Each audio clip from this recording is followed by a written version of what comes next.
मुझे एक भिखारी मिला। अच्छा वैसे आपको हरियाणा का आदमी कहीं भीख मांगता हुआ नहीं मिलेगा, इसलिए नहीं कि बड़ा स्वाभिमानी होता है, इसलिए कि मांगने नहीं आती। सच्चाई तो यही है। वो मुझे भिखारी मिला, बोले 20 रुपए दे। बताओ ऐसे वो कौन देगा? 20 रुपए दे। अच्छा कसूर उसका भी नहीं है भाई, दीजिए शब्द है ही नहीं हमारे यहाँ। हाँ। है बोले 20 रुपए दे। मैंने कहा भाई क्या करेगा? बोले चाय पीऊंगा। मैं कहा चाय तो 10 रुपए की आती है। बोला तू नहीं पीवेगा मेरे साथ? तो अगले कंपनी भी चाहिए भाई। बहुत अच्छे। अब राजस्थान में कितनी मनोहार होती है साहब, आप रेस्टोरेंट में चले जाओ, वेटर तक इतनी मनोहार करता है। हरियाणा में कौन करे? हमें तो ये मनोहार खुद करानी पड़ती है। वो एक दामाद पहुंच गए रात को 12 बजे, तो सासू से बोला भाई जो बना बस वही दे दे, कुछ बनाने की जरूरत नहीं। तो सास बोली भाई 2 रोटी रखिए, एक सब्जी रखिए, खा ले। बोले ठीक है। तो सास ने 2 रोटी और सब्जी ला के रख दी। तो अगले ने 1 रोटी वापस करी।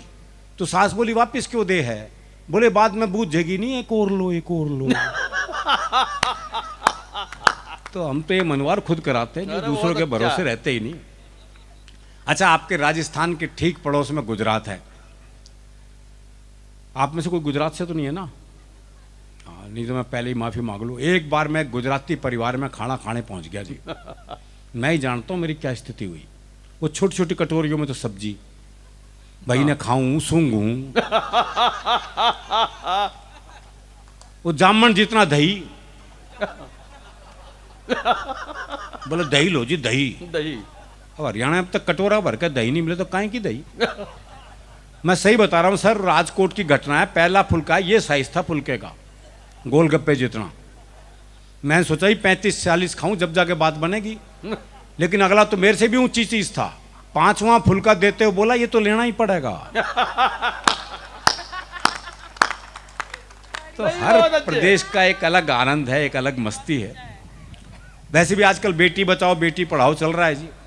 वो दिल्ली के कुछ स्कूलों में तो बल्कि गुरुजी आते हैं क्लास में, बोले क्लास में जितनी लड़कियां उन्हें अपनी बहन मानो, क्लास में जितनी लड़कियां उन्हें अपनी बहन मानो। वो एक हरियाणा का था, बोले मैं तो ना मानूं। बोले क्यों भाई, तू क्यों नहीं मानना का? बोले इतने भात कौन भरेगा? देखो बात उसकी जायज है। जब वो इतनी दूर का भविष्य जानता, निकट का तो जानता ही है। वो क्लास में टीचर ने सवाल कर दिया, बोले मैंने तुझे थप्पड़ मारा, इसका भविष्य काल बता। बच्चा बोला तेरी साइकिल में पंचर मिलेगा। वो एक बच्चा 3 दिन तक स्कूल नहीं आया। चौथे दिन स्कूल पहुंचा तो मास्टर ने पूछा, बोला भाई 3 दिन से आया क्यों नहीं?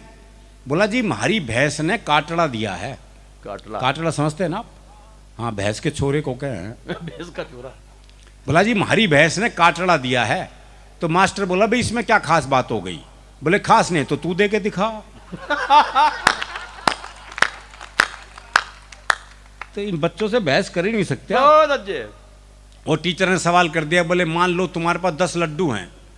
बोले कैसे मान लो जब है ही नहीं? मान लो। बोले मान लो, गणित में माना जाता है।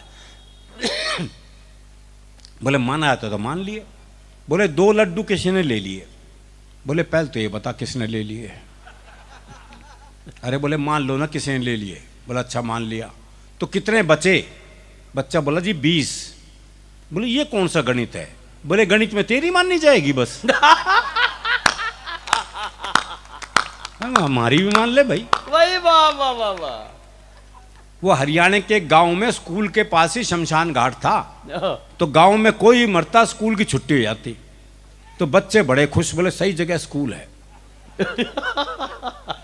वो एक दिन 8-10 बालक स्कूल जा रहे थे, तो स्कूल के बाहर 2 बूढ़े बैठे बीड़ी पी रहे थे। तो एक छोरा बोला हमारी 2 छुट्टियां तो बाहर बैठी बीड़ी पी रही हैं। तो अगले बोले छुट्टियां हैं वो। वही कमाल है। दरअसल क्या है, मन के साफ होते हैं ना, जो मन में है भाई वो एक मुकदमा चल रहा था, तो एक ताई गवाही के लिए आई। अच्छा, दोनों वकील उसी के गांव के। तो पहले वकील ने पूछा, बोले ताई मुझे जाना है? खूब जानू हूं, गुलाब सिंह का छोरा है तू, 1 नंबर का झूठा। तेरी लुगाई तक तुझे छोड़ के चली गई थी। बेचारा वकील सन्न रह गया जी। उसने दूसरे वकील की तरफ इशारा कर दिया, और ताई से जाना है? अच्छी तरह जानू हूं, करनैल काने का छोरा है यो, 1 नंबर का याश। तेरी लुगाई से भी इसका चक्कर था। भाई साहब जज ने कोर्ट स्थगित की, अपने चैम्बर में गया, दोनों वकील बुलाए, बोले खबरदार ताई से मेरे बारे में कुछ पूछ लिया भाई बहुत अच्छे, तो इतना साफ मामला है जी। बहुत अच्छे, और कहते हैं डर के आगे जीत है, हमारे यहाँ तो डर के आगे भी हास्य रसी है। बहुत अच्छे। वो एक चौधरी रात को सुनसान जंगल से जा रहा था, सामने से एक 41 साल की महिला सफेद साड़ी पहने, बाल बिखराए, हाथ में दीप जलाए, कहीं दीप जले कहीं दिल टाइप गाना गाती आ रही थी। अच्छा, पास आके बोली मैं चुड़ैल हूं। तो चौधरी बोला फिर चिपटती क्यों ना। बताओ ऐसे का चुड़ैल भी क्या कर लेगी जी। बहुत अच्छे। तो हमारा मामला बिल्कुल अलग है जी। वो एक पुलिस के सिपाही को छुट्टी चाहिए थी, पहुंच गया एसएचओ के पास, बोले छुट्टी चाहिए, बोले बहुत काम है छुट्टी नहीं मिल सकती। बोले जी छुट्टी तो मैं लेके रहूंगा।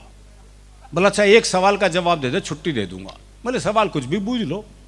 बोला अच्छा ये बता कटप्पा ने बाहुबली को क्यों मारा। ये अंतरराष्ट्रीय सवाल पूछ लिया जी बहुत उससे। अच्छे। बोले ये बता कटप्पा ने बाहुबली को क्यों मारा।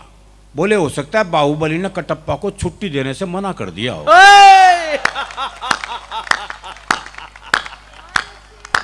भाई एक बार ताली पूरे लोगों की वजह यार। वाह वाह वाह वाह वाह, बहुत अच्छे। ओ जय हो।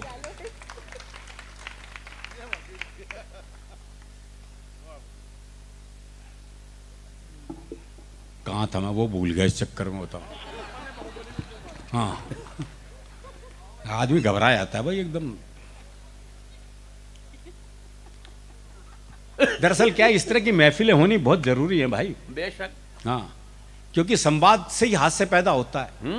वो एक बुजुर्ग महिला बस में चढ़ी तो किसी ने सीट नहीं दी उसे, तो ड्राइवर को दया आ गई, उसने बोनट पे बिठा लिया। थोड़ी देर बाद 30-35 साल की सुंदर सी महिला चढ़ी तो सारे सीट देने को तैयार, और वो महिला बैठने को तैयार नहीं। तो बुढ़िया बोनट पे से बैठी बैठी बोली, अरे बोले बैठ जा, कुछ साल बाद बोनट पे ही बैठना पड़ेगा। भाई वाह, तो ये संवाद बहुत जरूरी है जी, ये कमाल। महफिलें बहुत जरूरी हैं। दरअसल क्या है कि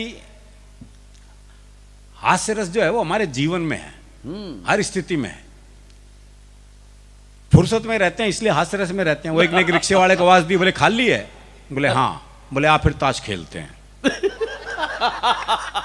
तो इतनी फुर्सत जरूरी है। बहुत अच्छे। वो एक ने एक रिक्शे वाले से कहा, बोले स्टेशन चलेगा, बोले हाँ, बोले कितने पैसे, बोले 25 रुपए।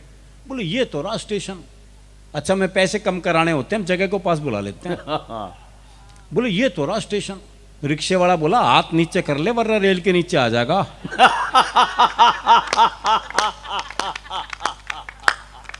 बहुत सुपर। वो एक पहुंच गया हलवाई की दुकान पे, भाई ने छिक के जलेबी खाई भरपेट।